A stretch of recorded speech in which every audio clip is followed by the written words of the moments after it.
Simacai là một huyện vùng cao biên giới của tỉnh Lào Cai, có 15 dân tộc cùng sinh sống. Mỗi dân tộc đều có nền văn hóa truyền thống đặc sắc lâu đời. Sinh sống lâu đời ở Simacai, đồng bào Mông chiếm khoảng 80%, là dân tộc có nhiều nét văn hóa đặc sắc. Trong đó, chiếc khen chính là biểu tượng nét văn hóa đặc trưng nhất, là linh hồn trong cuộc sống của họ. Sinh của kia, kia lò kia illusion nhon chỉ tê, mua cầu chí hãy nên cho nhau ở kề. Hãy nên tư lò cô mua chạy chạy ba của lò lần đầu tiên.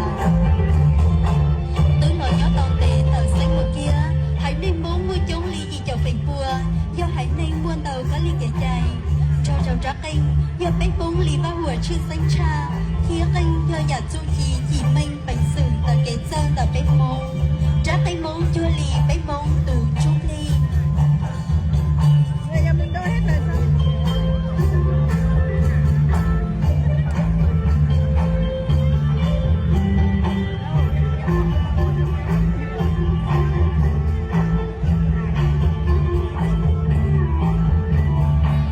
Tại nhiều xã ở Simacai có rất nhiều nghệ nhân lớn tuổi, trẻ tuổi tâm huyết lưu giữ và truyền dạy tiếng khen.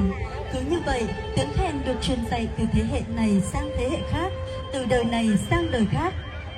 Những năm trở lại đây, được sự quan tâm của Đảng và Nhà nước, phong trào văn hóa gìn giữ bản sắc dân tộc được phát huy.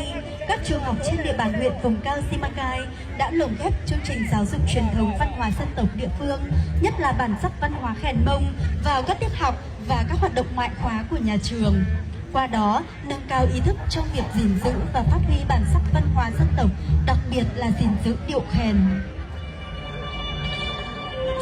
Đến với Simacai, quý vị sẽ không ngạc nhiên khi thấy nhiều bạn nhỏ người Mông biết thổi khen, làm lễ, làm lý và giao lưu nhảy khen trong những ngày lễ, ngày hội và sinh hoạt văn hóa của cộng đồng.